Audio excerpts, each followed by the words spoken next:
Okay, Scott, you kind of cracking up a little bit there. You're on air. I can't hear you.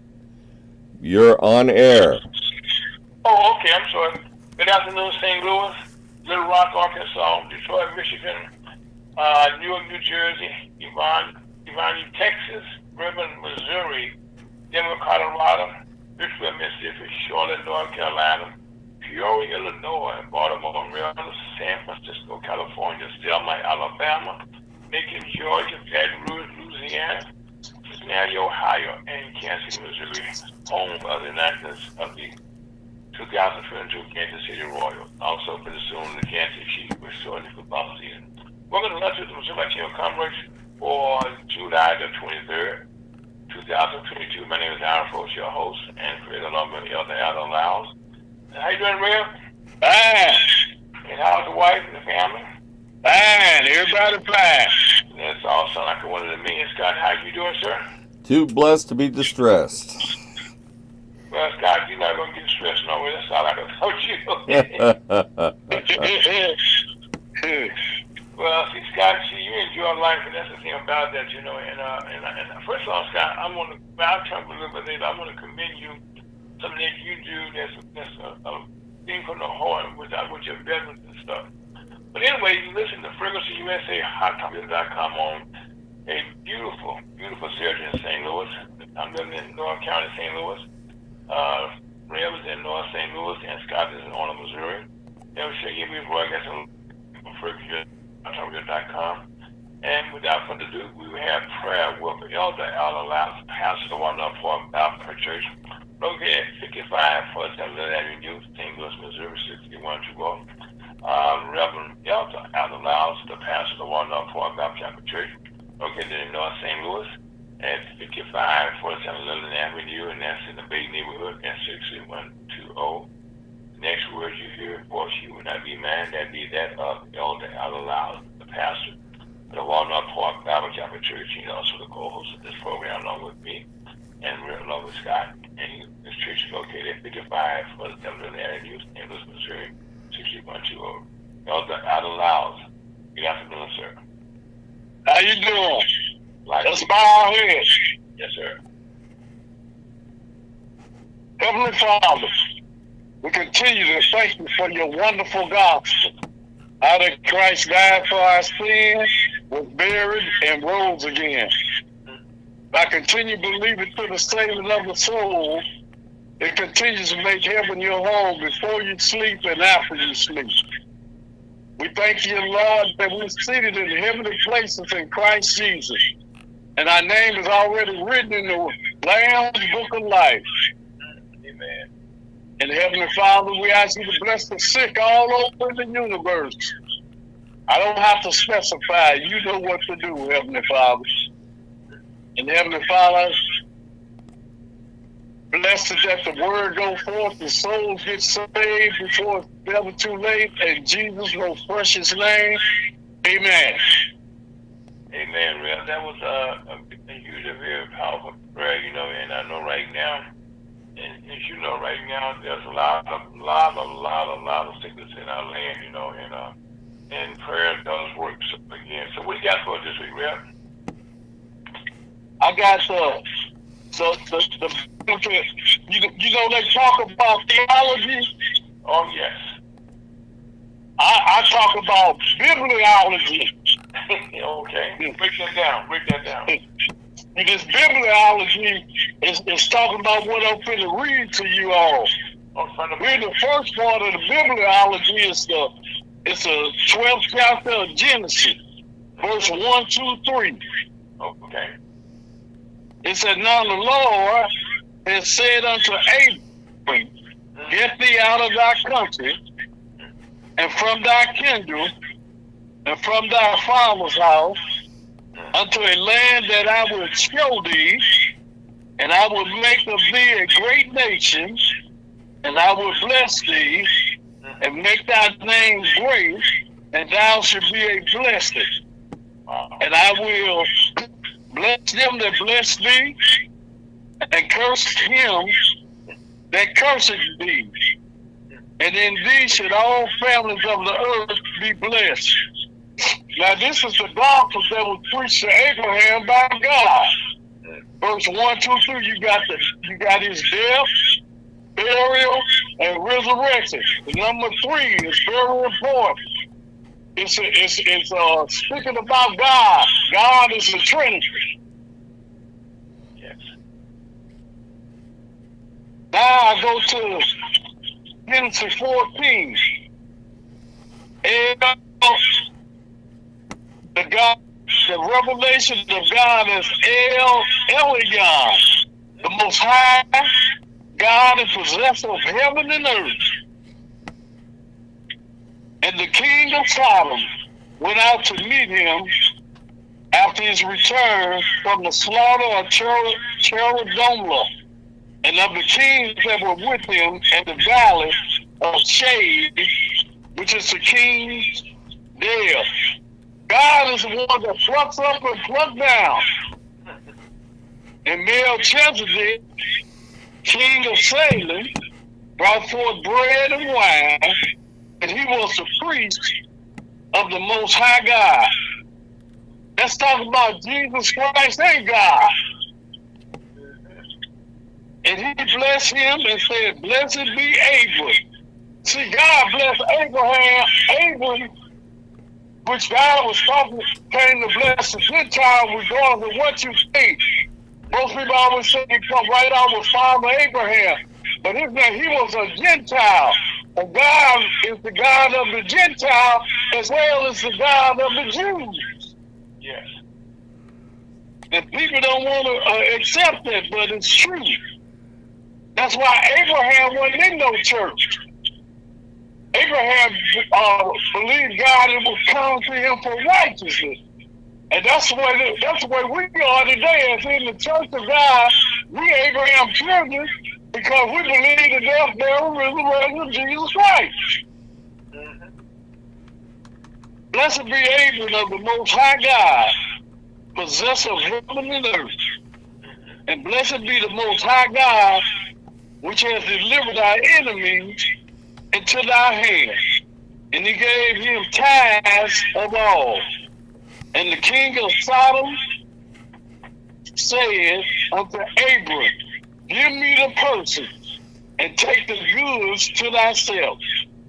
And Abram said to the king of Sodom, "I have lifted up thy hand unto the Lord, the Most High God, the possessor of heaven and earth, that I will not take from the thread even to a shoe latchet, that I will not take anything that is thine, lest thou shouldst say, I have made Abram rich, save only that which the young men have eaten, and the portion of the men which went with me, Anna, Escol, and Mamre.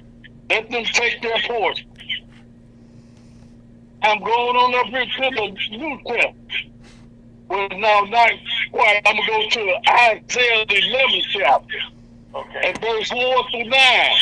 Mm-hmm. But with righteousness should he judge the poor, and reprove with equity for the meek of the earth, and he shall smite the earth with the rod of his mouth, and with the breath of his lips should he slay the wicked. And righteousness should be the girdle of his loins, and faithfulness the girdle of his reins. The wolf also should dwell with the lamb, and the leopard should lie down with the kid, and the calf and the young lion and the fatling together, and a little child should lead them. And the cow and the bear shall feed their young ones to lie down together, because we believe God, just like our name is changed, we believe the death, burial, resurrection of Jesus Christ. Mm-hmm. We putting on Christ, so Abraham put on Christ. Mm-hmm.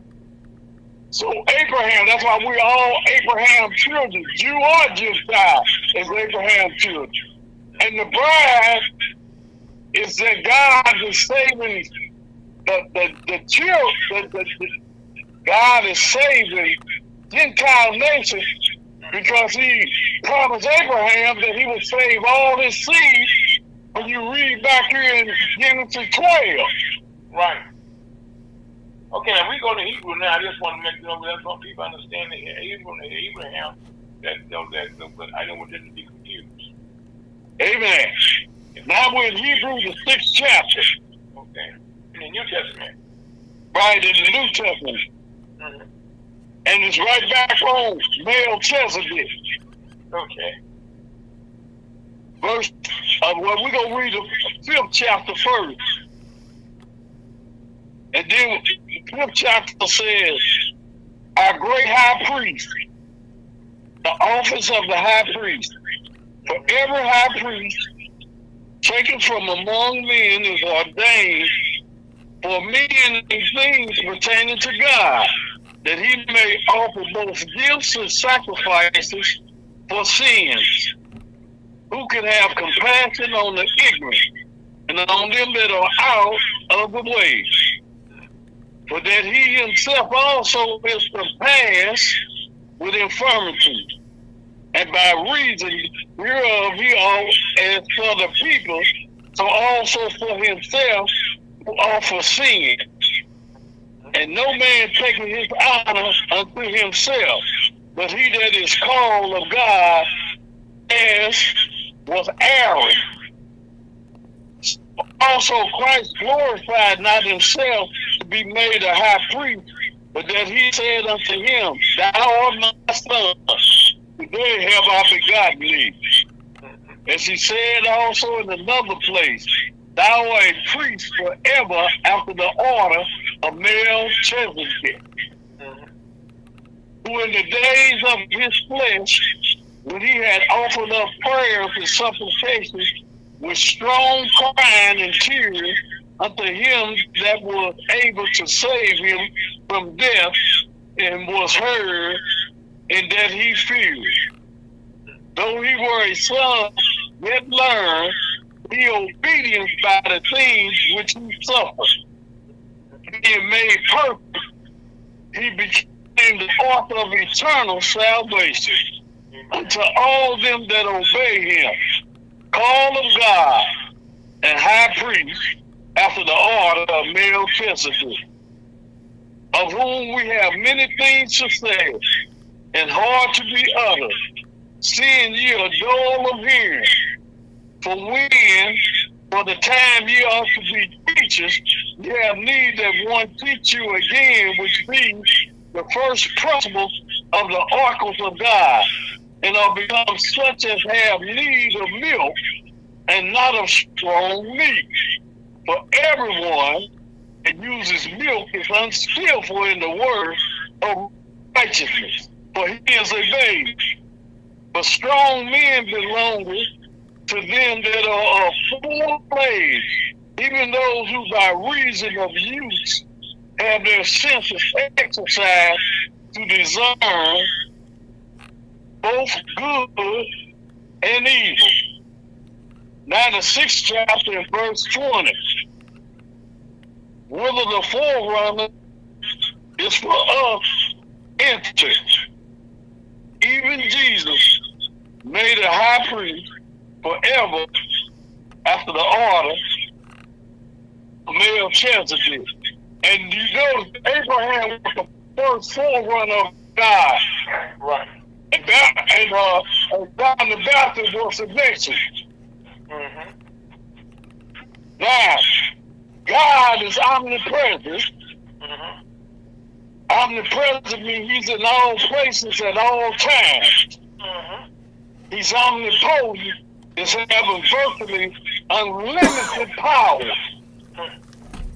And he's omniscient, having an infinite awareness, understanding and insight, possessor of the universe or complete knowledge. Yes. That's why God knows all things. You can't wait. Well, they try, real. You try. So so I just leave y'all with that and write that down and read that over again and go back through it. if you like. Well, Rev, one of the things that you showed there, that that the Old Testament and the New Testament interchange and lock together. And that's one of the things that people, I think they don't understand and don't want to understand sometimes. Right. Because the Bible, and we always talk about this Rev, all the time, that Christ was 2,022 years ago, and people tried came up some stuff a couple of years ago about it was this was we got here kind of way, but it wasn't the way the Bible said, okay, and that was refuted and kicked down. But right now the Bible has stood the test of time, and it's still being written, okay. Sometime down the road now, they're going to be talking about what we did here in our country, in our lives. Amen. We're telling a story, whether you want to admit it or not. We're all telling a story about our lives, what we do. I love history, okay, because history is so exciting, and it tells you about things. But I both know, and so does Scott know here. If we don't know our history, we're destined, okay, repeat it again. Amen. And most times it don't come out too good when we repeat it. Somehow all people be saying about the old and the young thing get together. The old man, when he don't know something, he'll tell you, you don't need to know that. But he want you to tell him that he don't want to tell you he don't know. But that's an error of the pride of life. Right. See, if you don't know something, admit it. Be truthful. Be honest. Well, right now, it was a movie that's out sometime about people don't want to know the truth. They do not. They talk about the truth, but they don't want to know the truth. Right. And then if you tell them the truth, okay.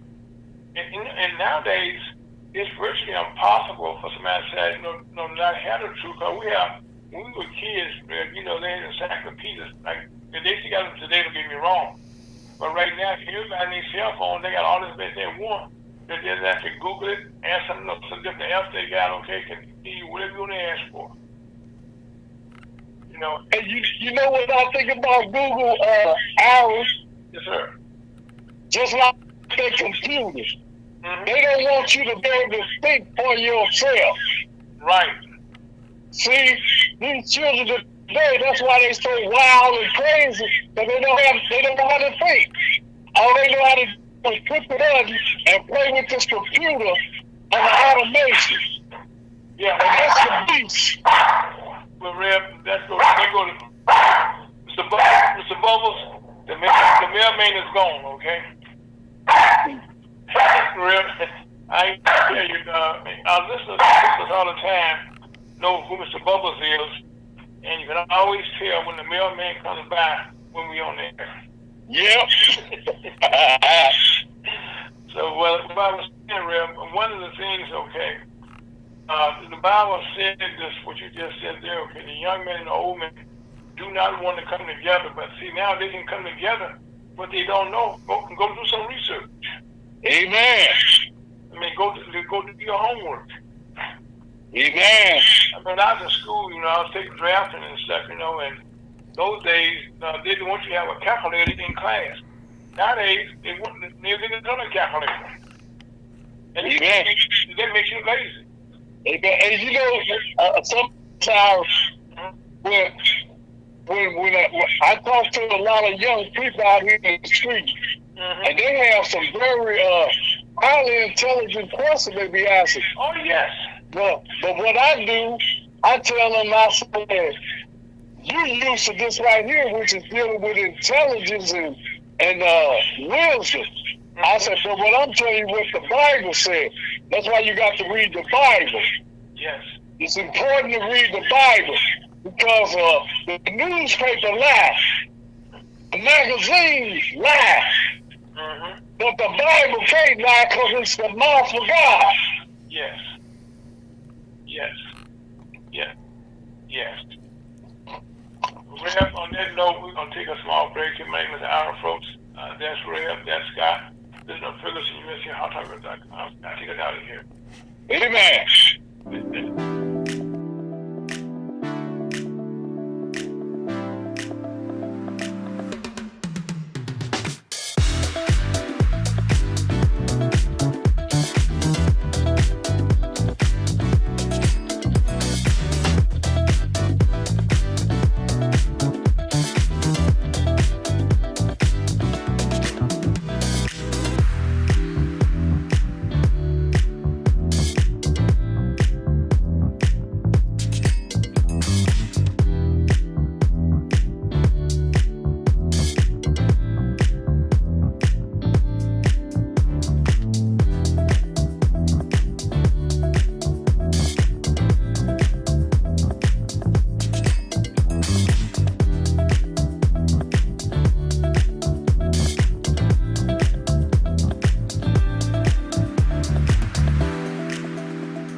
Welcome back to Lunch with the Missouri Chamber of Commerce on a beautiful, beautiful hot Saturday in St. Louis, Missouri. As a matter of fact, around the country and around the world, we are in what we would call a heat wave. And right now, we are pretty close to 100 degrees. Today, they're predicting maybe 103, and another hot day possibly tomorrow. And we had 100 degrees yesterday, if memory serves right. But having said that, please drink lots and lots and lots of water. Put fluids in your body. And if you can avoid being in the heat, please get out of the heat. Because we don't want to read about you in the paper or somebody trying to tell us how you died. Okay, they will get it all wrong. Right, Rev? Right. They tell them to take salt tablets. Take salt tablets. Now, Rev, by the way, if you're not aware, he's also a paramedic, but he's in St. Louis over 37 years. As well, also in the service in the Vietnam War, he was what was he called that, Rev? A medic again, right? A medic. Yeah, he was a medic. He's the one who hit the cross on his head, on his helmet, and was saving lives. You mean the target? They called me Doc. I was the Doc. The Doc. They called me Doc Scunyon. Well, what you say, Scott? I said, you mean the target? The red cross on the helmet was a target. Okay. I didn't hear you too well there. I said the red cross on his helmet was a target. Oh, okay, yeah. Well, see, again, that means help is on the way. Yep. But anyway, we just finished telling you about telling the truth. Well, one thing that we all can agree on, and we did agree on this, oh my God, time seems to have flown by so fast, but right now, there's over 90 million people in this country who have contracted. That means that your body has been affected by COVID-19, coronavirus, B25 now, and I don't know what they call it. It's not good. Matter of fact, right now our president Biden has it, and just keep in mind that he has all of his shots, he have all of his boosters, and he's still contracted the COVID-19. But again, that's what we tell all of our listeners: pray up, and make sure when you go out, please, if you feel like you got a runny nose, you got a sore throat, stuff like that, and you're feeling real tired, out of energy. I got several friends that I've spoken to the last couple of weeks, who was there about, I don't feel good today, I don't know, I'm dragging, and I said, well, take it to where I said, they took it. So I took a COVID test, I said, yeah, but they took the warrant that they put in the mail. I said, please go to urgent care to your doctor. And guess what, man? They had COVID-19. So that's why I said, don't just trust the kids. You can go to the urgent care or in the hospital and get the facts. And by going there, they will give you medicine that will help you fight so don't try to stay home and try, I'm going to self-medicate, not good. Because one thing I can tell you for a fact, that people, over a million people right now, almost 1,200,000, over 1 million people have died for various reasons. These are all Americans alone, and that BA5, is very similar. In fact, it's causing 80% of the new cases right now. The BA5 is seen because a lot of people, who's taking things for granted. The COVID's going away. I'm not gonna wear my face mask. I'm social distance. Be all on top of people. Not good. Amen. Not good. And if I can tell you anything, please don't do it for me. Don't do it for Scott. Don't do it for Rev. Do it for yourself and your family members or your friends. That's the least you can do. So we say again, please. Matter of fact, to show you how bad things are. In China, where this whole thing got started at, they are still having issues over there. In Shanghai, we talked about that a couple weeks ago. Let's continue to talk about it. Shanghai, China, over 25 million people. They have been on lockdown. When I said lockdown, I do mean lockdown. If you went outside, the police would stop you. But they would deliver food to people's houses and stuff. And I mean, that was like being on rations, so to speak. But they want nobody on the street now.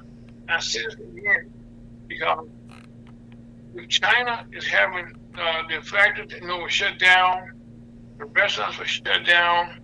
So almost everybody I know, and you probably know, got something in their house or something in their clothing that says made in China. And so right now, the stuff that was made in China, it's not being made in China right now. Sure way. Right, because the factories have been shut down. Amen. And so right now, this is something that's not being controlled by Joe Biden, anybody, Democrat or Republican. This means that is not being made. We don't have it. It's not here. And so now that's all this is contributing to the they want to call it, the prices going up. But that's because if we do our history, in 1910, was it 1910 to 12 when they had the swine flu, all that good stuff back then? And yeah, people shut down. Well, shortly after that, in 1929, they had the Big Depression. Well, that's because, like we are going through right now, we just went through, I should say, this pandemic deal, and it's not over yet. So please, no, it's not. Please, take your doctor's advice. I know here in St. Louis, it's going up tremendously, over 30% in the last couple of weeks. And they just should have said, please. And on top of all of that, this heat is also creating big problems. Not just in our country, but around the world. Here's something I just said, we got 100-degree temperature. Well, our temperature normally like in the 90s in the summertime. And we came back to long range, all down in Texas, in fact, even up in Minnesota, places like that, they got high heat, high temperature. This is another fallback on this. That means the price of beef, hogs, beans, wheat, anything that's being grown, like here in Missouri, our governor has created, established emergency heat wave, because the farmers and stuff, Missouri is like a farmer state. The farmers are having problems now being able to get water enough for their cattle, being able to get them out to heat. And down in Texas now, they're taking their cows and stuff, sell them early. So this is having a tremendous effect on our economy also. And then also add insult to misery about that. Out in California on the docks, we went to day 5 out there when we had a strike by the drivers out there. Now we already knew, the one thing about this country, that from the ports from LA down the whole West Coast, that those containers got to come off those barges. Then they got to put those on the back of trucks. Then they come to us all around the country. But right now, that is not taking place because there's a strike going on. And right now, again, it's always about money. And also the gas prices are coming down for the last couple of weeks here in Missouri and Georgia. Our gas prices have been tendency coming down. Thank God for that. But now, if you're a truck driver, somebody like that, even farmers now, they got to have gas for the equipment. So these prices got to come down some more. And right now, we already know there's gas for everybody right now, but the companies right now are refusing right now to release more gas. They're also making sure they're getting record profits all over the place. And so right now, you hear the word climate, global warming. This is alive and well. Showing this week, into the North Pole and South Pole, how you got ice breaking off. And, surprisingly, we've been blessed that we don't have so far a bad hurricane season. I mean, but again, time is not over for that. That is still in the making. But those are the type of things, that it's creating problems. Also, anywhere you go, if you can get into a restaurant nowadays, you're blessed. Drive-throughs right now are pretty much where you're going to get your food from. Most companies cannot get no workers going up, open up their dining rooms. You got to be like a drive-through. And that means and sure how bad it is right now. Even the United States Army right now is having problems with, doing recruiting. Matter of fact, they're going to be down over 10,000 soldiers short of his normal planned growth for the next couple of years. So right now, things are tight. Now there are jobs out there, but they're not a good paying job, and they usually won't get laid off. They may be making $10, $20, $30 an hour. Now they have to come back to a job paying $10, $15 an hour. They can't afford to feed their family. And in most cases, they don't have benefits. And that is not a good thing, especially now. Things are bad. One thing that I have to talk about right quickly: the United States Supreme Court. We have had a lot of bad news about it, but the first time this week, Kanata Brown Jack had a vote for the first time, and she dissenting, with Kagan, Sotomayor, and Amy Barrett, who's a Republican, normally. So that was, so she is now participating, in what's going up in Congress, and that is a very, very good thing. And also in Ukraine, things are still bad. We now have 2 more Americans who are missing in action because they're telling people, do not go there to fight. Do not go over there. Well, some of our Americans have gone over there and to fight in the war, and they are coming up missing, or being killed. We're praying that they're just captured and maybe released later on. But right now, we're not quite sure what is going to take place with them, because right now, if you follow the news, in Russia, the basketball star, from WNBA, well, she went on trial and she pleaded guilty, and so they are now trying to figure out how to get into some negotiation, because she admitted that she was wrong. She admitted that she was rushing, packing and what have you. And most people are packing, you do make mistakes. And also, by the way, she's been playing in Russia for the last 10 years, playing basketball. For over 10 years. So again, her and her family in prayer. And also, come to prayer, Reb, polio is something that kids, we have to deal with. We got those vaccines, we all kids. Well, just this week in New York State, in Rockland County, they found they had their first rare case. Yeah, polio. So that's right now, things that you heard of, the medical things are coming back, And one other thing that's really bug everybody is calls.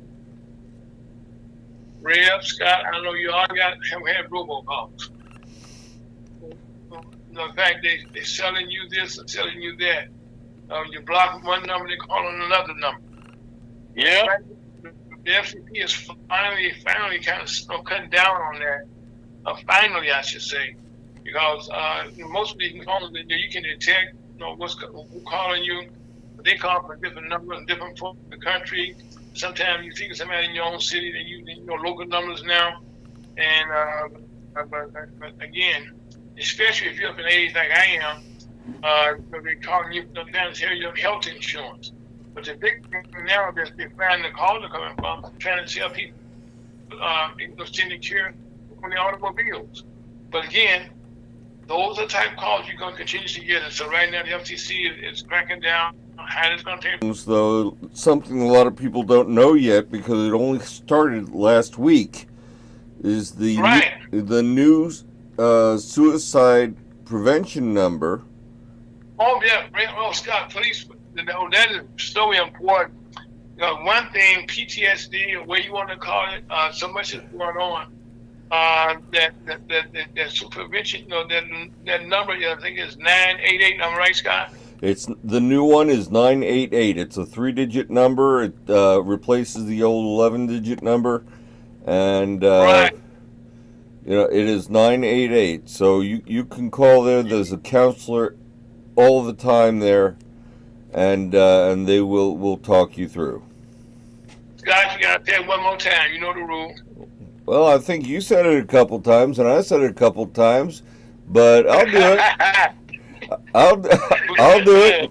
988 is the new suicide prevention line. You don't have. That's for anybody. That's for anybody. So I believe they do have a special number. I think it's dial 1 for veterans, but yeah, the phone number 988 is everybody. So also, Scott, I'd like to give you a shout out here. As a veteran, okay. Not only you're a veteran, okay, in riding a motorcycle, but right now you spend a lot of time at the cemetery. Tell us about what you're doing. Well, I am a member of the Patriot Guard Riders, which escorts our heroes to their final resting place. We make sure that they have a good escort, make sure that the family is protected, and that they're given the honors that they need to be given on their final ride. Yes, because I know I got another good friend of mine, and he put the bugle there, and so I commend you guys, for the work that you do, and I just so proud of you for all that you do, Scott. I thought had to Well, I appreciate that. Let me mention one more thing, though. I am also a member of the Kaufman Fund, which is here in St. Louis. They benefit children and veterans right here in the St. Louis region. They've given over $1 million over the last 20 years to different veteran and children charities. So it's How can people get in contact with them, Scott? yes. What's that? How can they get in contact with them? TheKaufmanFund.org. Make sure you put "the" in there. That's Working up. TheKaufmanFund.org. The president is Wayne Kaufman, and they're going to have a golf tournament on Monday. I'm blessed to be able to sing the national anthem for that event. So, one more time, TheKaufmanFund.org. Okay. Well, we're going to bring it up again, continue to talk about that. But also, this past week, on Thursday night in prime time, we had another hearing of what took place on the attempt to take over our government on January 6, 2020, which was a bad day for America. And so right now, the Senate's in the House had, I think, the 8th hearing this past week. And each one of these hearings has taught you about your history, about our government, how it's not working properly. And right now, I'm sad to say the Secret Service is something we're all proud of. We found out now how they're not working right. So these hearings are teaching us a breakdown in our government. So if you can, please watch it. That way you will get your first-hand information about what you're seeing. And like this past week, okay, for 187 hours, that's not true. 187 minutes, found out that the president, and some of his people in his staff who are testifying that this has been a bad situation, for our country. And you can watch it and get your own opinion. But one of the things, there's always a humor in life when you look at stuff, but it's not funny. We talk about Missouri all the time, and this past week, Josh Hawley, our junior senator for the time being, was one senator that raised his fist out front, on up the guard. And now you saw him running for his life, like a lot of people running for their lives that day. That show you how bad things was on the inside. And so right now, the hearings are continuing. People are starting to bring in more information about what happened, what didn't take place. And so right now, I encourage you can read about it, find out about your government, but you're the one paying the bill. You're the one paying the president's salaries. You're paying all the legislators up there.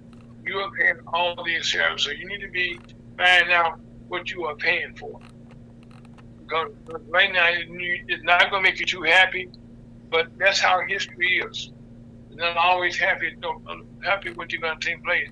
And also, I have to bring this up, the abortion issue has been a hot topic ever since the Roe versus Wade was knocked down by the Supreme Court, and this is trying to take away the rights of women to have a say about their bodies, what they can and cannot do, and if you any man, kind of feel in your life, okay, we already understand that we can't tell them what to do on anything for the most part, okay. And this is kind of ironic that this is taking place. And I'm happy to say that the House Representatives did pass a bill this week on contraception, trying to codify that and make that law. And again, it's waiting in the Senate right now, where a group of Republicans right now are refusing to vote on anything right now that's going to help our lives. As a matter of fact, this bill passed in the House with bipartisan support. So, I mean, this is something that respects the Democrats, but it affects every woman out here. Every woman out here. So we're going to see if that gets through. And also, I would say this Joe Manchin, who's a Democrat on the Senate, and so far he's been he's a multi-millionaire. Now, most people in Washington, D.C., when they go there, they have to fight, no, not fight, no, they have to pay a high rent, very much a high rent, for little small spaces. And sometimes the congressmen and the senators all live together, in an apartment building. That's how they survive. They go to Congress, they got to have a house in their own district, and plus they got to have a home in D.C. Well, Joe Manchin has a yacht that he lives on in the harbor because his family does made a lot of money off the oil business, and he's been blocking everything like that. So there are some bills being passed in Congress now, until they be passed, they're going to let people know about, how the Congress people, senators and House representatives, how their personal wealth, how this is interfering with what's need to take place with our bills that are being passed, and that is not a good thing. And also here in Missouri, we have a race to replace Senator Roy Blunt, who's retiring after 12 years in Congress, and he's stepping down. There's a hell of a fight going on here to replace him. The campaigns are unbelievable. Now, we have been inundated here in St. Louis area for the last couple of weeks, I should say, about Illinois' ads. But right now, the primary for the Democrat and Republicans is set for August the 2nd. And so right now, the ads on the Republican side are starting to come out. On the Democrat side, they're starting to come out. And right now, we've been inundated with commercials, some just very bad take.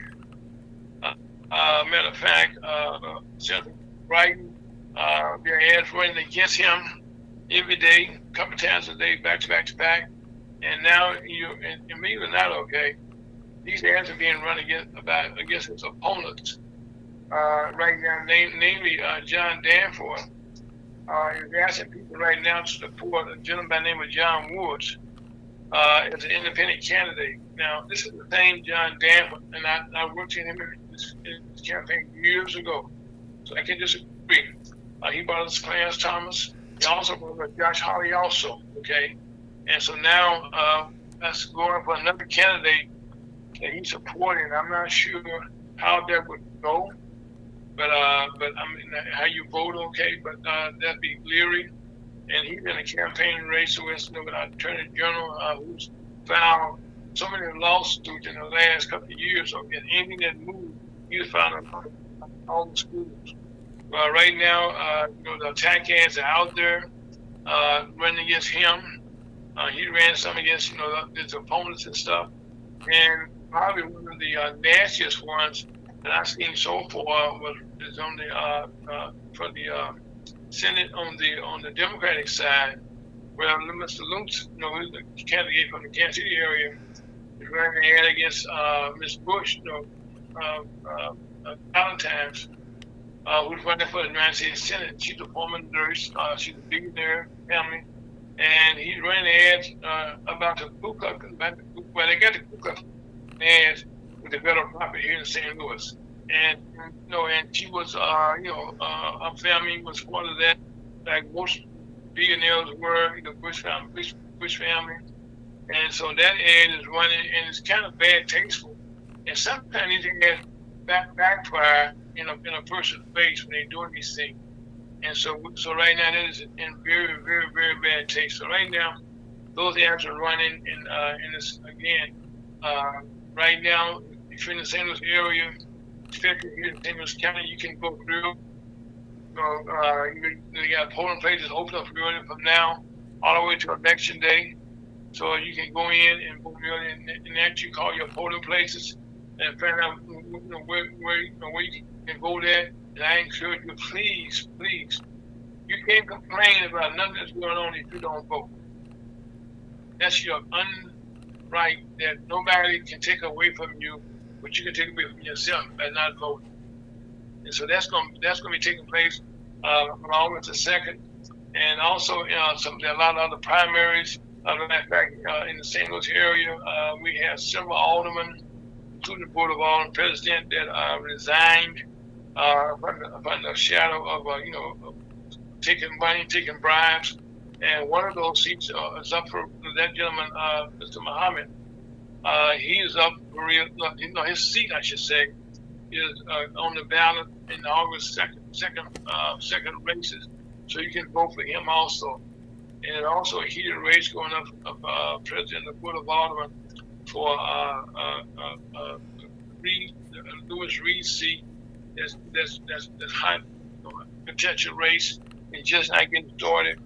And so again, there's a lot of things going on. And also here in the St. Louis area, the thing that we talk about all the time, crime is not going down, killing is not going down, carjacking is not going down. Matter of fact, they got a thing in this area right now. If you have a Hyundai Kia vehicle, they're now figuring out now how they can steal your cars. So again, there's always something bad going on. And also today, down in Texas, for the police chief, where all these kids were killed. But today was supposed to be a meeting today to vote on him being fired or not being fired. Well, the meeting had been rescheduled, but in the meantime, the police chief now is on leave without pay. So there's a lot going on around the country. And on that note, Scott, take a small break. Listen to Fowlkes, USAHotauthority.com. My name is Fowlkes Scott. Scott, take it out of here.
You listen to Fowlkes and USAHotauthority.com on a beautiful Saturday afternoon, a very hot Saturday afternoon.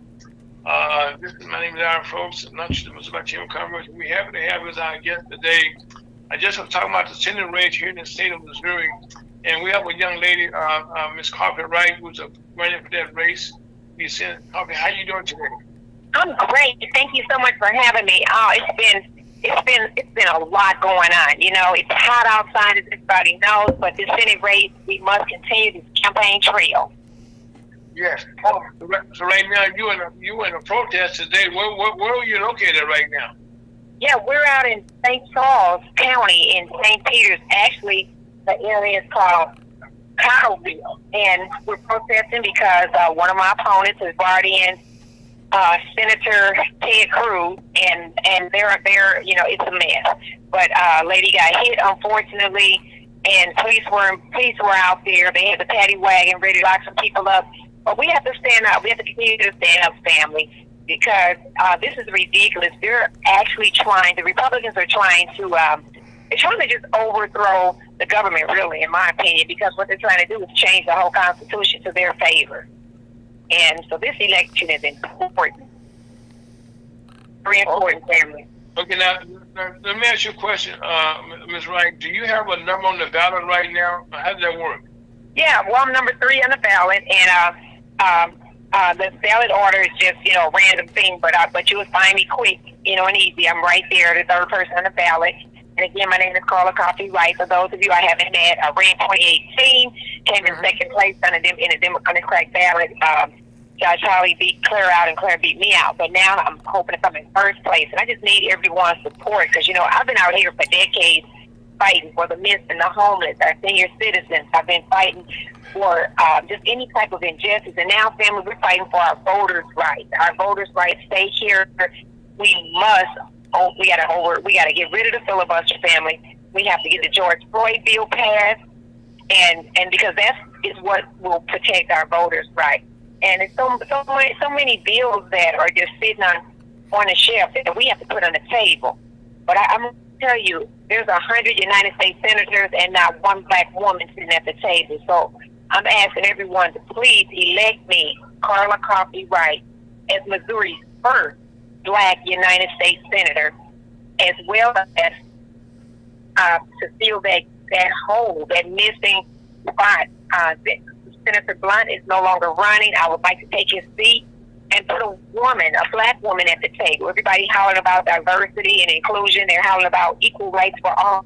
If you really want equal rights for all, whether you're black, white, nationality you are, let's start with the Senate and let's put a black woman in Senate, family. And I ask that you put me in Senate, Carla Coffee Wright, because I can't express or stress how important it is that we win this August the 2nd primary election.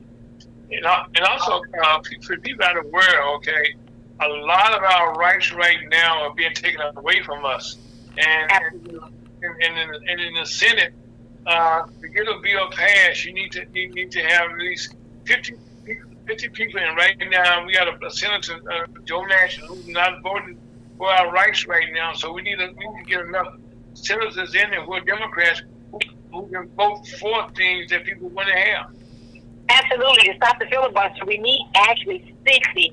So we need 60 actually to stop the filibuster. And that's what the Republicans keep using, that filibuster to block and to hold things up. So we definitely have to get in there because, as you said, they're taking our rights. If they flip what Roe versus Wade, regardless of how people feel about abortions or not, just know that they can flip anything else. They can darn sure take our voting rights and everything else that we stand for and what makes America supposedly the land of democracy. Okay, Ms. Wright, I would be remiss if I didn't ask you, what are your thoughts about the 2000 January hearing that's going on now? What are your thoughts about that? Oh, I think everyone involved needs to be prosecuted to the fullest extent of the law. I mean, that is totally ridiculous. I don't even understand why we going through it so much in debt. Because we know had that been a black organization or a group of minorities doing that, everybody would still be sitting in prison waiting on a possible court date.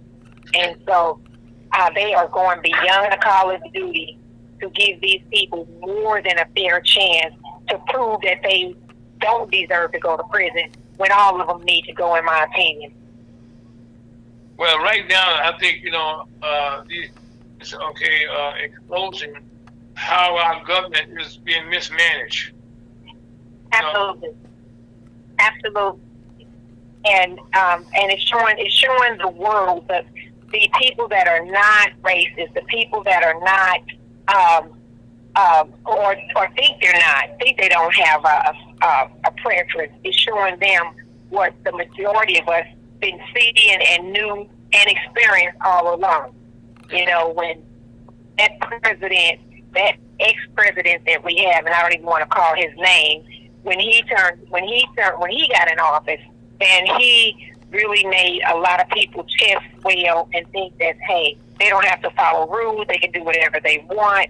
And a lot of that came out in a lot of people, and he supported that. And we have to get away from that because the real war isn't black against white. The real war is the rich versus the working people and the poor people and the small business owners. And it doesn't matter what nationality you are. You're going to realize that we're all in the same creek, maybe in a different boat. Some may be in a yacht, a canoe, paddle boat, speedboat, whatever you rolling in. But I can guarantee you, we all headed up the same creek. you know. And so, while we concentrating on black or white, straight or gay, they're concentrating on taking everybody's rights. Okay, you just mentioned right now the gay rights and also same-sex marriages, and there's a whole lot of stuff. Just yesterday, the House passed a bill that would support contraceptives, and that bill also is sitting on that shelf that you just mentioned for the Senate up those bills, and that it's not. And the bill was passed with a bipartisan support. But right now, we need to get those 60 senators, and you just meant that. You might well explain what the filibuster means for people. You know all. What is the filibuster? Yeah, we have the House passed the bill, but we still need to make it a law. You know, just as Roe versus Wade, that was a court precedent, but it wasn't a law. And you see, they flipped it.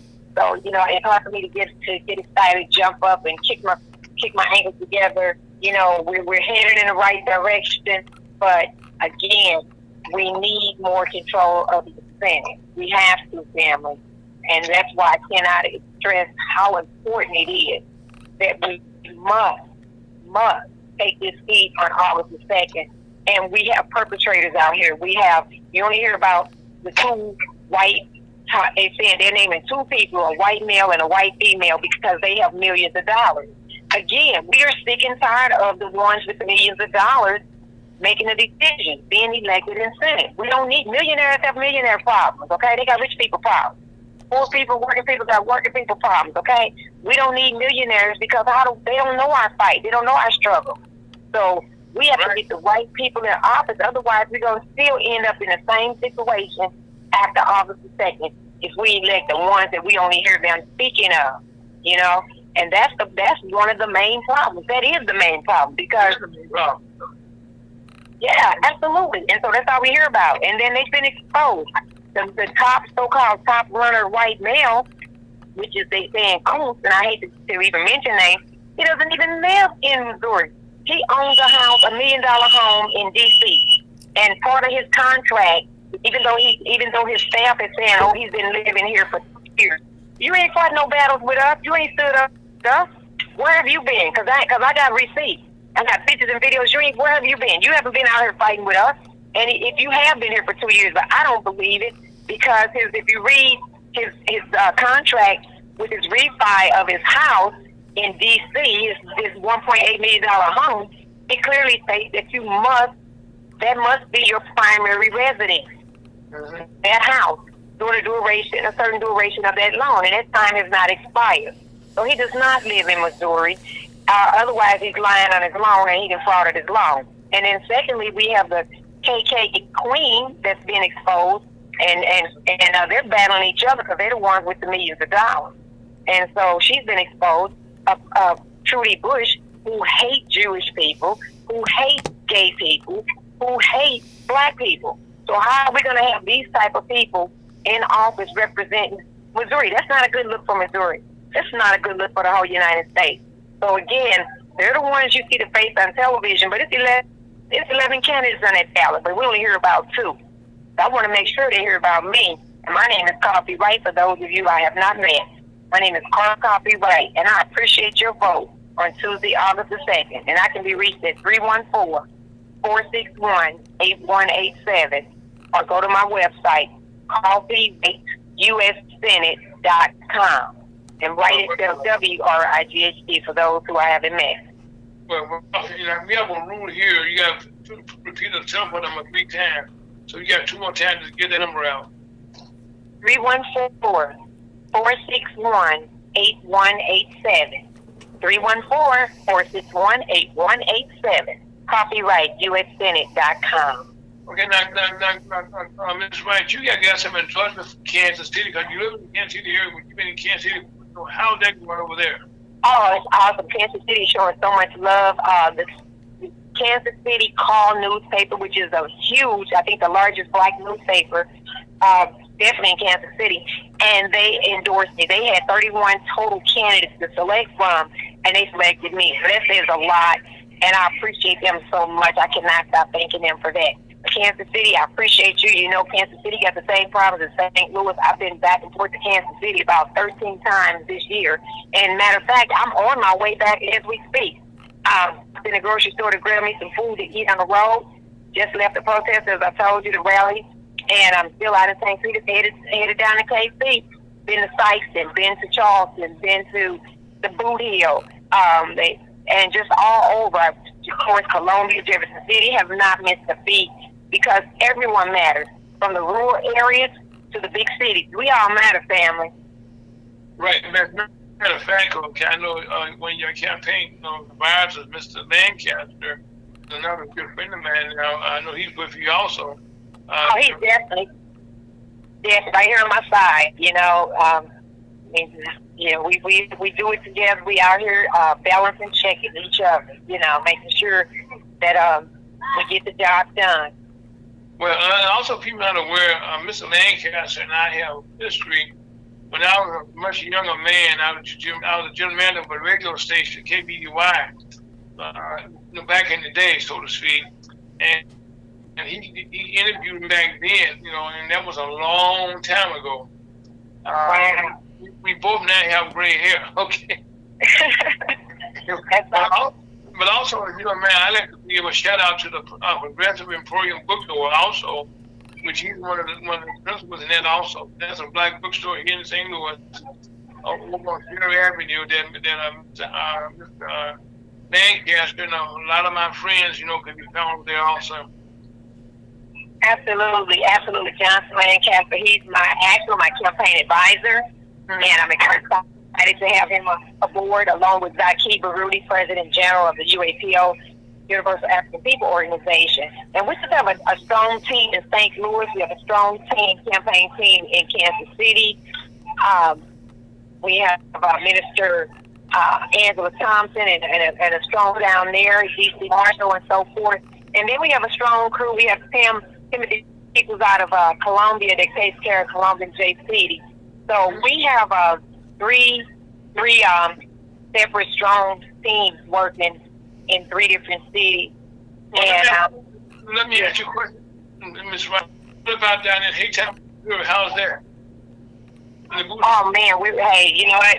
We're going one more time to Southeast Missouri, one more time to the Boot Hill. That is on the record. As a matter of fact, we were down there. We have to really hit Haytide. We didn't hit Haytide, so that's why we have to go back. We got caught up in Kitchener, and Charleston. What was it? Dexter, went to Dexter, even where the farmers are, and we did a 5-city tour actually down there, and we slept in a car overnight in Walmart parking lot just so we could stay longer. But then we got caught up in a storm and lightning started happening a few days ago. It was lightning and it got late. And we decided to come on back to St. Louis. We had some more commitments we had to do in St. Louis, so we definitely have them on the list. Haytide is our next stop. We've got a couple of days up there, and please, I hope that people in Haytide can hear this because we're coming after you. We definitely haven't left you out. Right. And we're on the news down there. The Channel 4 News puts on. So hopefully Haytide get that same news that Sykeston get, and they know that we on our way. We were down at the food pantry.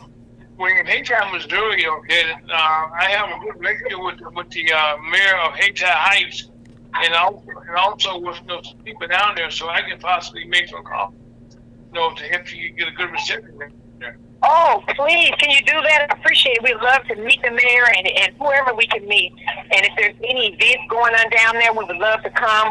And, because as soon as we leave Kansas City, hey, we're coming back. And we're coming back, and our plan is going straight to Haytide because, like I said, we didn't get a chance to do what we wanted to do in Southeast. We have to cover the entire Southeast. But I wanted to get the same channel, like I said, the same news that the Sykeston. Well, really, they get the news out of Cape Girardeau, and also, they did some site stuff also. But right now, there's a TV station there I can give you information about them also. There places, okay, that I'd be love to help you guys out because right now, you have what they call a people's thing going on. You know what I'm saying? Okay. and it's a grassroots thing, and in the rural areas, man, one of the things that Ms. Valentine's is not campaigning in the rural areas. You know, that does not mean they do not exist, okay? But right. They got the same problems that we have. I mean, they got old. We may have fentanyl, they may have meth, but dead is dead, right? Right, and it's no joke. Right. So I mean, good people down there. I got so much love down in Southeast Korea, and I'm looking forward to them giving me love back by getting some votes and votes. And so, yeah, absolutely. So that's our goal there. So if you could please let them know we come, whatever day is best for them. Because we're looking at next week. We're looking at Tuesday, Wednesday, Thursday, those days in there. We have a lot going on next weekend, the last weekend before the election. We have a event going on at Legacies on July the 30th at 7 p.m. and everyone's welcome to that. So we're going to be back in St. Louis definitely for the last weekend of the election, but we wanted to spend this weekend in Kansas City. We got a lot going down there, going on down in City. We're going to be participating in, but we're going to do Hayti, and again, that surrounding area next week. So if they have anything going on, we would love to be there and meet wherever. Well, like I said, I spend a lot of time down there, and so we will have this conversation. I will give you some numbers, and call on your behalf, Thank you so much. Thank you. I appreciate it because this race, we don't have the big bucks. And like I told them, you all may have big bucks, but I have big feet. I wear size 10, okay? So I'm getting everywhere. And so I told them, I'm reaching everybody we possibly can, and we're not giving up. There's been some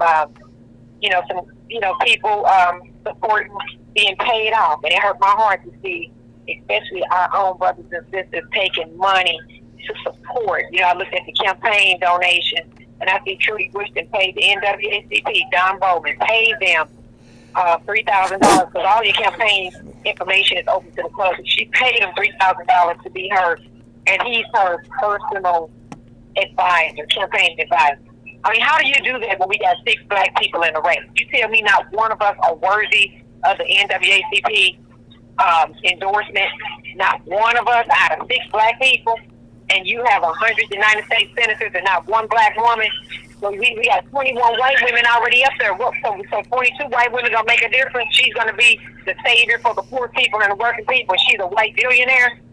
71 white men, and so we need 72 to get it right, but not one black woman up there. Well, first of all, I commend you, okay, for the race that you're running, because I recall that I guess the gentleman that won for the one that raced, Judge Holly, is now a joke. Around the world, okay? Yes. Josh is a joke. I ran against him in 2018. 23 people in the race. I was the only black, period, in the race out of 23 people, and came in second place on the Democratic Party with less than $5,000 in my campaign in a 4-month campaign. And now we're doing it again. But again, they put in billionaires and millionaires. And so, but hey, they're going to spend that money. I tell you that. They're going to spend every dime they got, because we're spending every dime we have. And we're nowhere near, not even a fraction of what they're spending. But we're making noise, and we're out here. Well, Coffee, one of the things that I told you last time we were together, okay, that I love your tenacity and your determination to try to do the people's business, and I can tell anybody who votes for you that your heart's in the right place, and that right now that you, especially got Mr. Lancaster at your side, you can get a better man to run with, to help you out. And I can really look at you guys what you're doing. And so, any kind of way, can you give us the numbers one more time? Area code 314-461-8187. 314-461-8187. 461-8187, family. Yeah, Lancaster, like I couldn't have done it without them, you know. You gotta get a number one more time. That was only 2 times. 314-461-8187. Okay. Family, please call. We need volunteers at the polls. Even if people can only volunteer a few hours, we need people there just to hand out literature, because some people go to the polls and they play any, meeny, miny, mo. There's no room for that, family. Well, right now, a lot of people do what you just said, any, meeny, miny, mo. And I can assure you that if they hear you one time talk, okay, that you have a very convincing, they call it a thumb speech, and that they can see your determination. Thank you. Well, and that's one thing is that, I've never had a speech written down or anything. I know I just speak what I live, what I see, what the city live, what the county live, what my family live, my community, and so it's easy to tell our story because we live it. And, what's hurtful is when I hear our story come out of somebody's mouth that know they haven't experienced what we experienced. Even have TV commercials. They have TV commercials telling my Keep story. trusting in God. That's what you do. Keep trusting in God. God is the one going to guide and lead you right. Amen. Amen to that. That's all I can do. I know there's a higher power. And that's what keeps me going is the higher power, because otherwise I would have been and got out of the race. But I'm not turning back. I'm trusting and believing in God, because she even went down to the point of we were at a forum that she finally showed up for, and I mentioned one of the employers that I worked for, because my degree is in early childhood education, and I worked for the Salvation Army with abused and neglected children. And I shared that I got to speak first, and I shared that she came directly behind me and said, I worked for the Salvation Army with abused and neglected children too, so maybe me and Coffee was we shared the same work site, because I worked there, but I was a nurse. And I felt like breaking her kneecaps, I'm like, are you kidding me? No violence. But no, but you feel that way. At first, I would never do anything like that. But how could I know that already. I'm just joking with you. Yeah, how could you try to be me? You repeating everything that I say, but next thing you know, she's gonna be in a tanning bed and come out and say, and give her a message after she leaves the tanning spa. You don't have to do all of that. Just be you. You're a rich billionaire daughter, and you never struggled. You paid for everything you have. Bought everybody. She even gave the Planned Parenthood, what is it? I think $25,000. She's paying everybody thousands of dollars to endorse her, to support her, or use their name. Well, NWACP, $3,000. Coffee in a campaign, that is no money for somebody to take, for them to give you a name of that cheap. Right, but it's ridiculous. And then talking about a nurse, she said she was a nurse for 8 months. Oh. 8 months. What is 8 months? Baby, I'm 34 years union strong, okay? Go sit down somewhere.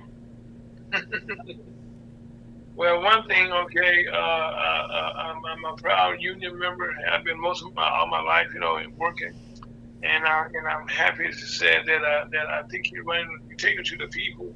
But sometimes when people kind of cut what you're saying, that's probably one of the greatest answers somebody can give you, okay? And they're going to try to follow your steps and see what you say, or be like with you, and be you.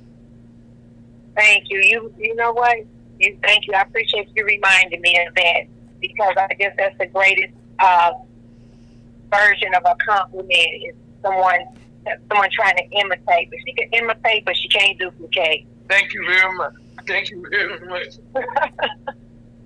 Well, Coffee, we want to thank you for your time, and thank you, Mr. Lancaster, and your whole team, okay? And like I said, we will be talking about Hayti and Hayti Heights. Matter of fact, Hayti Heights has a black female mayor also. Wow. And you and him will get on very well. Thank you so much. I really appreciate you allowing me to come on the show. I appreciate the support. I appreciate the whole community, the city, Missouri. I got you. I hope you got me. It'll all show on Tuesday, August the 2nd, family. I don't care if it's 300 degrees out here and you're cooking in your oven. Get out and vote, and make sure everybody that you know votes. We got to take the responsibility and vote like our life depends on it, because it actually does, family. It does. So I'm calling you right again, family, and you'll see me on the ballot for United States Senate. Please vote for Carla Coffee Wright, because we all matter. Well, on that note, you listen to Progress USAHotTalkers.com. My name is Howard Brooks. That's Scott Desreal. And that's pretty you listen to is Miss Coffee Wright, our next United States Senator from the state of Missouri. Amen. You know, that, Amen.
Good afternoon, St. Louis and around the world.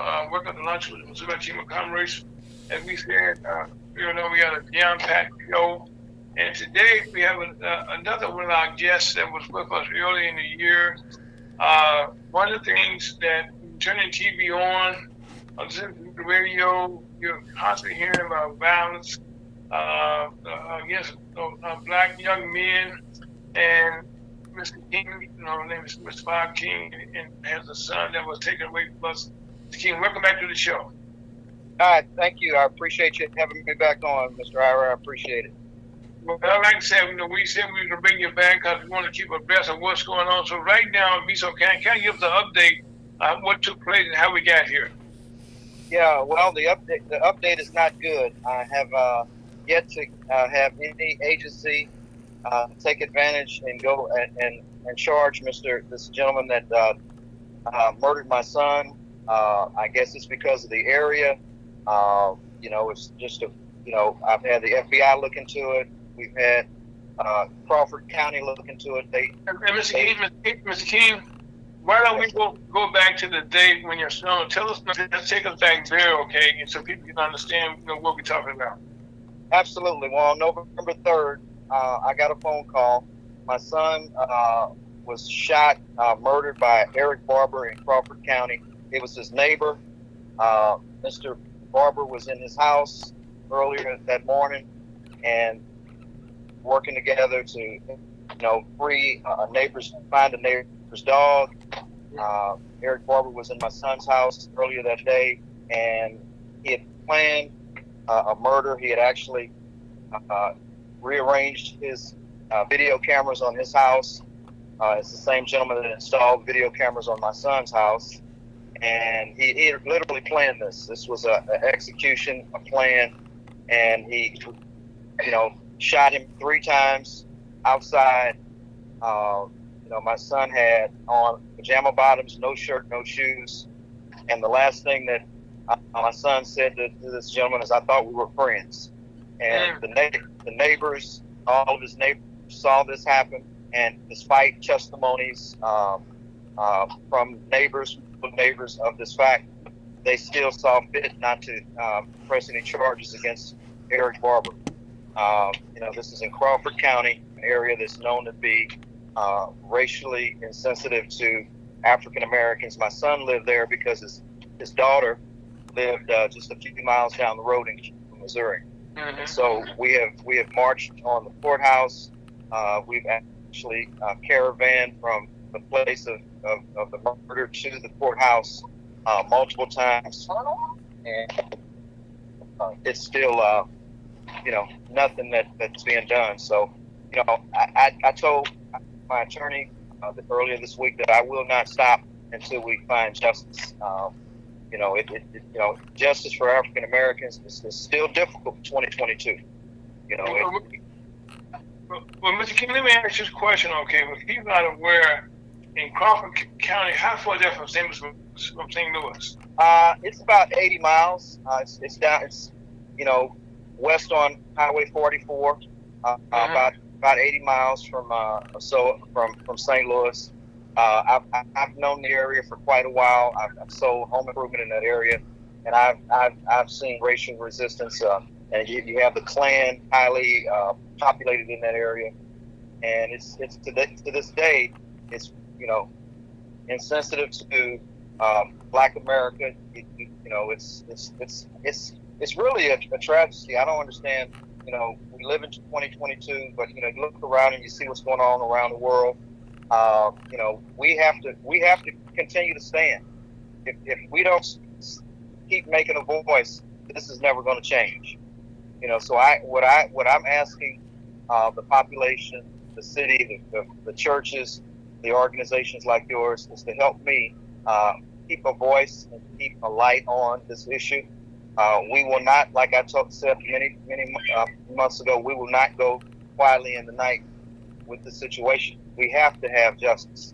Our ancestors have died for our liberty, and we today, this day still, we still have to stand up. We cannot act as though these things aren't happening, because they are, and they will continue to happen. Let's make a stand and say, hey, this is wrong. This cannot go on. So I'm begging the people in this area of the state to stand with me, and let's demand justice. Okay, Mr.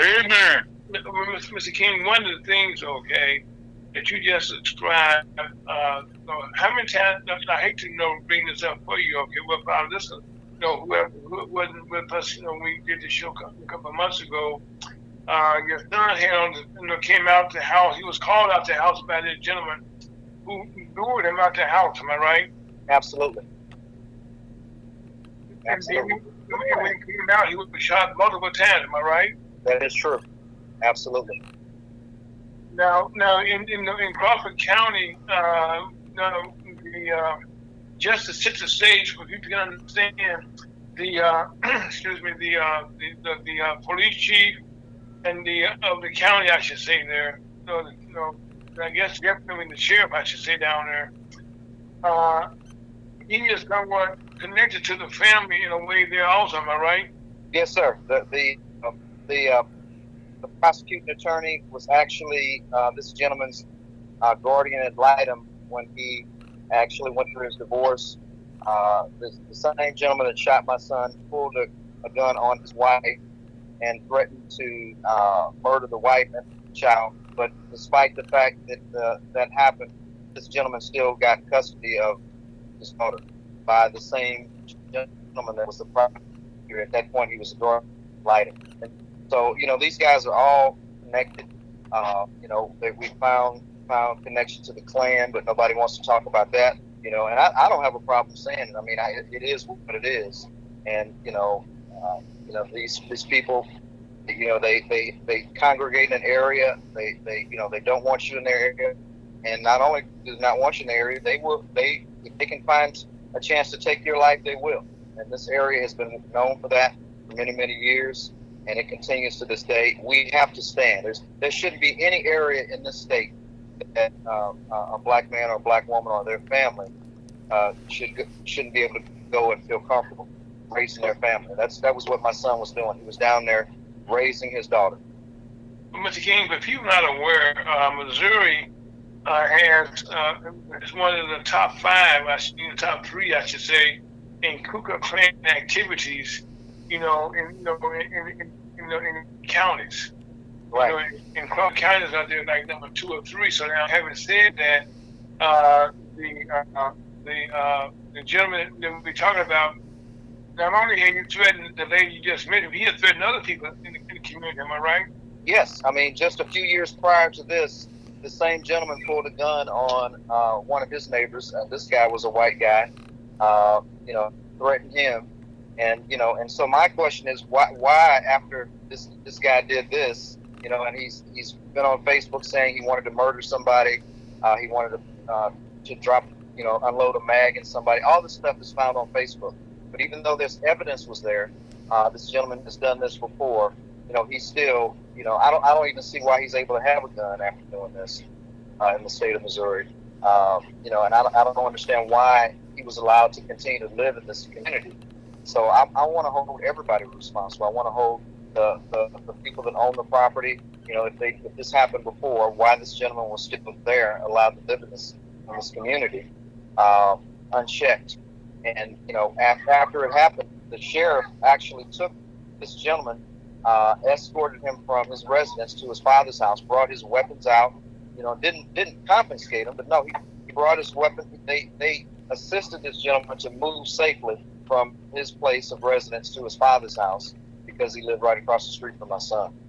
So it's just hypocrisy. I mean, we as African Americans, we have to take a stand.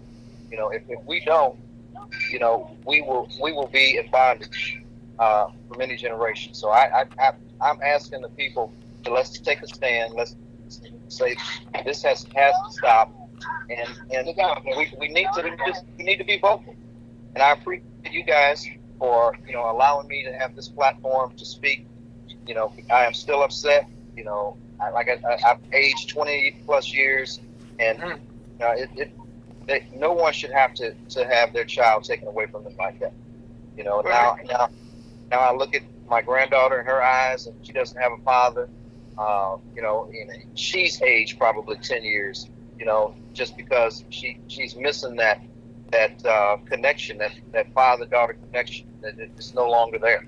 And this gentleman just ruthlessly and vindictively, planned this murder because my son, was African American, doing very well, working from home, taking care of his business, taking care of his daughter. It was just there's no reason for it. Mr. King, how old is his daughter? His daughter is 10 years old. Oh, wow. Mm-hmm. Yeah. Well, I needed to say that I know she's getting counseling. Mm-hmm. Yes, yeah, we have her in counseling. But I mean, you can look in her eyes and you can tell that she's got a big hole in her heart. There's nothing I can do to heal it other than try to love on her. But it's really sad. It's really sad. And also, the last time we moved on the air, his mother was with us. How is she taking it? I mean, it seems she is completely devastated. She calls me every day crying, saying, "What are we going to do?" I said, "Hey, we're going to get justice. It's not over. It's not over, and it is not over, ladies and gentlemen. I will not rest until justice is served for my son. It makes no sense. It definitely makes no sense. The evidence was hidden. This gentleman had drugs in his house. It was just, and these guys, it didn't matter to them. It's like they're all in cahoots. Well, Mr. King, I remember the last time we talked, okay, you mentioned that they quest was just a totally disrespectful for the law. Tell us a little bit about that. Yeah, it was totally one-sided. You know, it was totally one-sided. They planned it. They didn't allow. First of all, they didn't allow you to bring your phones in, nothing to record, because they knew it was unjust from the beginning. So they didn't want any record of it. But you know, it was a record of it. We had television stations there. You know, even though they didn't have their recording devices, they had note and paper. They did it the old-fashioned way. So we sat through the prosecuting attorney. We sat through the prosecuting attorney, basically not questioning the people that had the facts, and when they started to share the facts, he stopped them in their tracks, and he wouldn't let them speak. So it was just a one-sided event the whole time. You know, the people that they had selected to be in the inquest, this jury, if you will, were all handpicked. They were all racially motivated. They all knew each other. You know, they were all friends of the sheriff. They were all Facebook friends. So there was no semblance of justice. You know, it was just, you know, I've never seen anything in my life so one-sided. And you know, and there's at point, I'm still, even though it was one-sided and everybody knows it, the government, the thing that the place that you think you can reach out and get justice, there is no justice. You know, and well, so, I guess one of the things I had to ask this question. Okay, I know the Attorney General that we have in the state of Missouri is not. He's busy right now for the Senate, unfortunately. How has this officer responded to you? well, my lawyer has I made attempt. We've been in communication. The Attorney General, I don't even think has made a comment on it yet. We have talked. We have connected with the FBI. We've talked to and we've dealt with the county. The county was the first one that started. They didn't take the evidence. The evidence that they took was one-sided. It was specifically done. It was just malpractice of law all the way around. So the evidence that they do have, is one-sided. They didn't try to find any records of this gentleman's video, the video that was taken or recorded when he changed his cameras. They didn't try to reach back and find his plan. All they did was took the cameras and looked at what happened that day. But it's not just a one-day event. This gentleman planned this multiple days. Changing the direction of his cameras, the video that he had supposedly had in his house. They had no record of that, but there was records of it. So where are those records? We live in a society today where everything is online. They didn't try to make a search for any records that were online. So I've never seen anything like it. But I'm not going to stop just because they've done this injustice. There has to be something that can be done. But nothing will be done if we stay silent and we act as though it's okay. It's not okay. Well, Mr. King, I know what you're describing in Missouri, okay, sounds like some episodes that you would kind of come to expect, in the South. Correct. And I think that except miscarriage of justice, any kind of way you. I know Nimrod, the Chapel, a good friend of all of ours here. And I'm happy to say that he's a lawyer that won't give up also. And that thing right now, and I ask this question, is there anything the public can do to help in this? Absolutely. The public can get out on social media. We can speak out. We can speak our mind. We can call. You can call congressmen. You can speak about the injustice.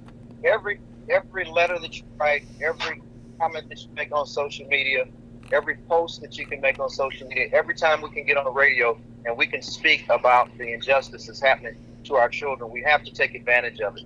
We cannot sleep on our life, our livelihood. This is life and death.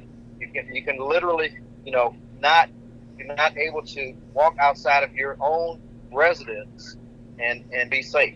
So we have to speak about it. So every letter, every email, every text, to get on the radio, let's talk about it.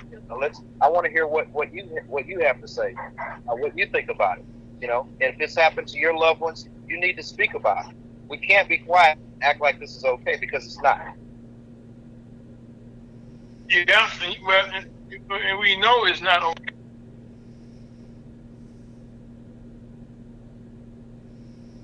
And I think the one thing here, Mr. King, is that this happened in open daylight, in front of the whole community, and that's not a good thing. I'm happy to say right now we've been joined by Mr. Chuck DeBow, our National Executive Director of National Chamber of Commerce. Chuck, how you doing, Chuck? I'm fantastic, and my apologies for logging in here a little bit late. Okay. That's okay, Chuck. My brother in Christ, the Right Reverend. Yes. All love. Yes. Okay. Well, Chuck, today, what we're doing, we kind of reaching back to the gentleman we have promised that you may recall his son was killed in Bourbon, Missouri, a couple months back last year, and he just not killed, murdered, right in front of his home. And then, at that time, we were trying to go to some hearings and do some protesting. And so now we kind of doing this. Let's kind of bring the update there. Can you help me check the vote? Yeah, it's like I said, we've protested. We've been to Crawford County many times. We have marched from my son's home to the courthouse. We just recently celebrated his birthday on July the 3rd in Crawford County. Letting people know this injustice is not going to stand. We're not going to quietly in the night.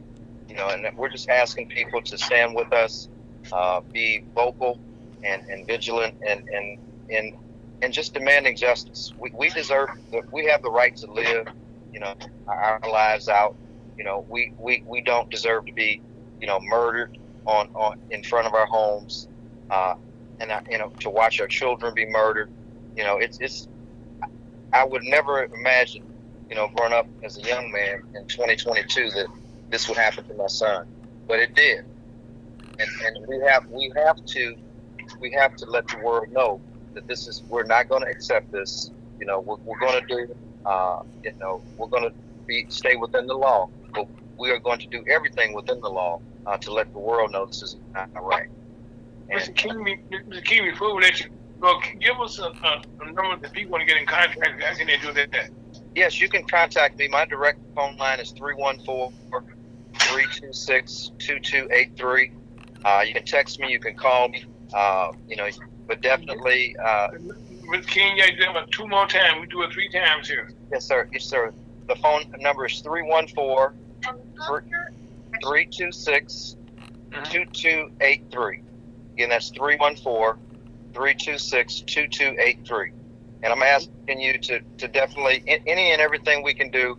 I'm interested in anything that can help, because this is not just an isolated incident, ladies and gentlemen. This is happening all over the state.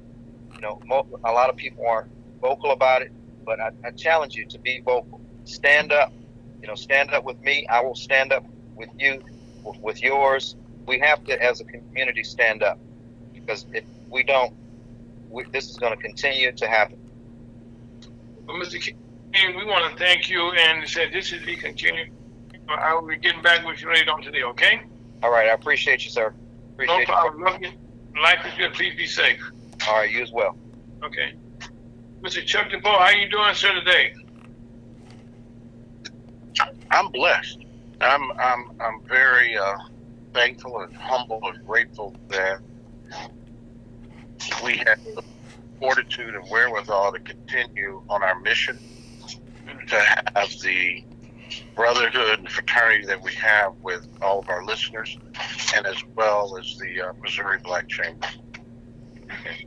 Well, Chuck, I would tell you, okay, we are proud to be a voice, okay, for the NASDAQ Chamber of Commerce. And like I said, people not aware, this goes back to 2015, you know, and I will say since that time we have been blessed, though. Case that several other chambers around the country have followed our lead, that they now have their own radio shows also. So I think you better pioneer and let me follow your lead in doing that, getting that done. Thank you. Well, okay, if you give us give us a real, Chuck, give us a little update about the cruise we had recently and what come up with our convention also.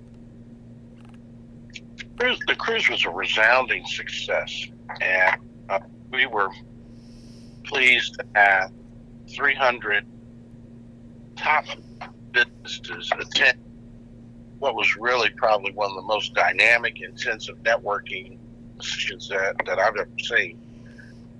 It was a beautiful ship that went out on the lakefront of downtown Chicago, and as the sun set, it was one of the most beautiful scenes to be able to see the cityscape while we're creating opportunities amongst each other, and really just happy to see each other again after so long a period of being shut in from the pandemic. It was really the first outing that we've had, and many of those of our members and corporate partners in there, it was the first opportunity that they had as well to do that.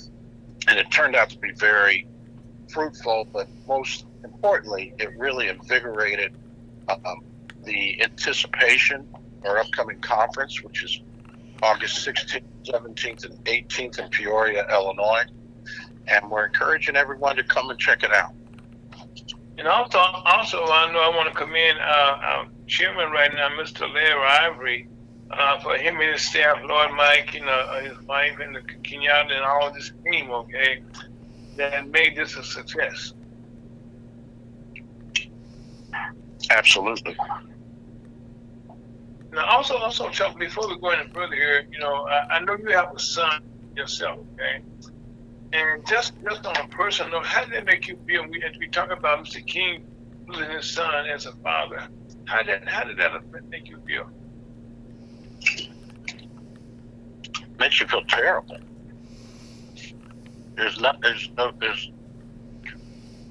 You're grateful that it's not your child, but it's just almost like a throw of the dice. Yeah. We're having this problem, and we've spoke about it many times, and you could be sitting in a classroom doing everything right. You could be walking down the street with a hood on, which everybody that sees on TV and images, the hood is not a symbol of terrorism or a threat. But this is a society we live in, and what we have to do, and we've got to do so much more to be able to be proactive in educating and defending your family. Mm-hmm. That defense has a lot to do with education, preventative type medicine. What can we do? But to me, that's a question that really doesn't even need an answer. All parents do that, black, white, or Latin, or whatever it is.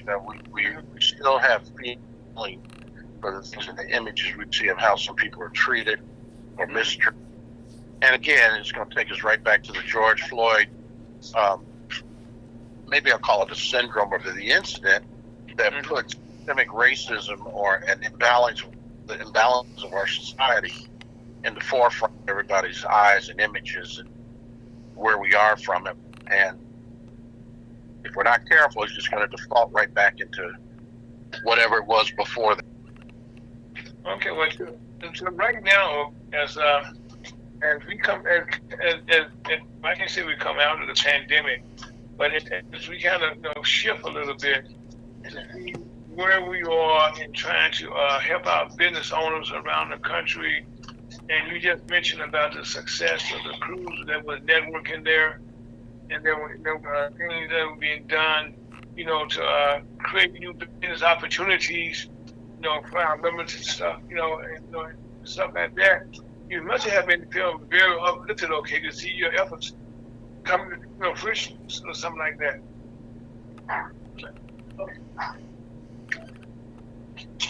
Well, some things are embedded in our society, and even with something like a pandemic, that old saying, you take a licking but you keep on ticking? Yeah, TikTok. No, Timex. Yeah, we keep going, and that's kind of what we have experienced and what we're doing. And there's an ignorant side to you. Say something. What are you gonna do?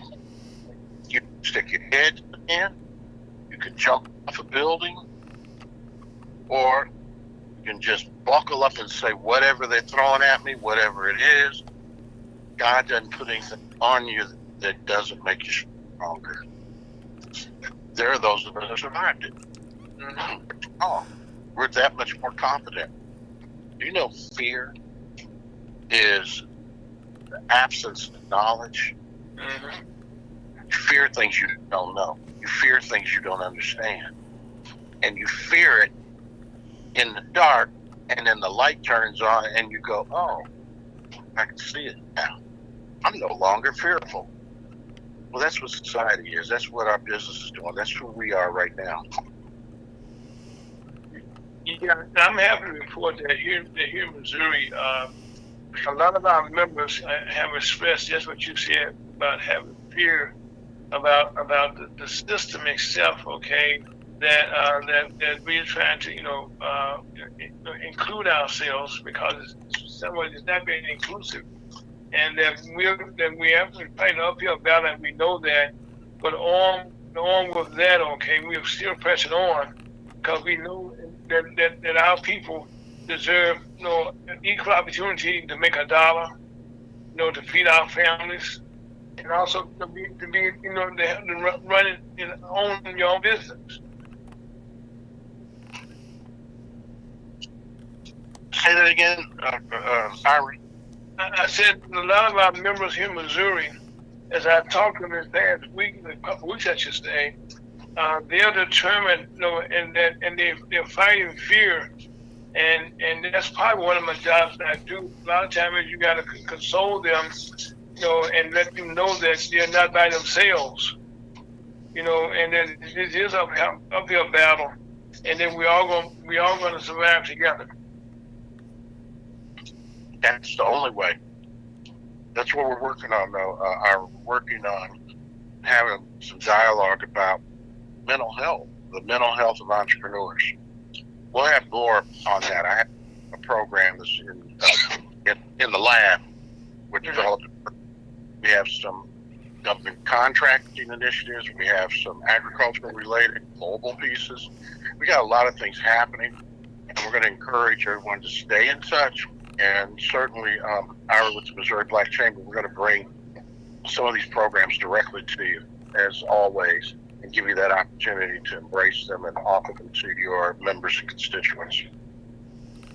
Well, right now we are definitely receptive, and like you said, one thing that if you can survive the bad times, you're gonna make it. That old saying, boy, if you can make it in New York City, you can make it anywhere. It's the same thing. If you make it in a place where people are callous or cold, nobody's giving you love, nobody's giving you a helping hand, take the little bit you get, and boy, if you're, in boxing, they say, if you stand in the 15th round, you got a chance. Amen. Yeah, because your opponent is tired just like you tired. And it only takes one punch. Well, you might be losing on the scoreboard, scorecard. You know what I mean? Mm-hmm. Yeah, they said that one left. Sometimes you get a good punch in there. Your last punch. They put it all together, and that's one thing. To watch all these movies, okay, about how people know that last second winner, so to speak, which Americans are known for. Around the world that we would do it. At the last minute, we're gonna survive, and I think that's battle mode where most black business going right nowadays. Ira, do you think you're going to be able to join us in Peoria? Chuck, I'm not gonna lie to you. Right now, with the pandemic being what it is, Illinois, I'm gonna do my best. I understand, and we're not reporting that because there was a time when Peoria was the COVID capital of America, and it didn't make the news. Right. But nonetheless, we'll hope to have a virtual link. But nonetheless, I have some programs I'd like to specifically talk to you about, and we will. And this one has to do with government contracting, and we have it for our members and those companies that feel like there's a value in seeing some of the millions of different contracts that are out here and available to them, and how we're going to be able to lead them, mentor them, and guide them into how to procure some of those opportunities. We'll be talking a lot more about that. Well, right now, Chuck, one of the things, is, especially here in Missouri, most times, if anything bad news, okay, Missouri is number one. If anything that's good news, Missouri is normally at the bottom heaps, okay? But having said that, we are determined, you already know, okay, against all odds, we have survived since 2015. You know what I mean? And we've been supported, by you, every Saturday come on the show here, and that gives our members a lot of confidence, okay, to overcome the fear that you're working with us every week. I want to leave us with a concept to think about that we're going to come back and talk more in detail next week. Sure, go ahead. But we're talking about surviving and managing in these tough times. Mm-hmm. We believe that we've got an opportunity, a solution, a resource on a way to recession-proof your business. Okay. And one of the things, everybody take a minute and think about, one thing that doesn't go up or down, like with a recession, is government spending. As a matter of fact, what did it do? It went through the roof. So by being a customer, a vendor to the federal government, that improves your business. Yeah.